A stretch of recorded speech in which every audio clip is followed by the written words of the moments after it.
So this is the ND seat, and this is the noise I get from it. So it's related to this adjuster. In the center of adjustment,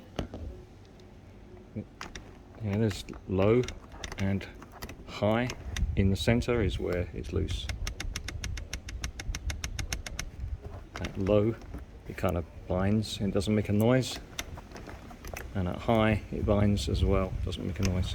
In the center region, there's some clearance from the gear,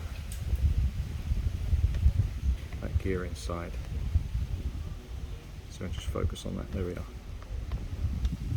That gear, there's some slack in it.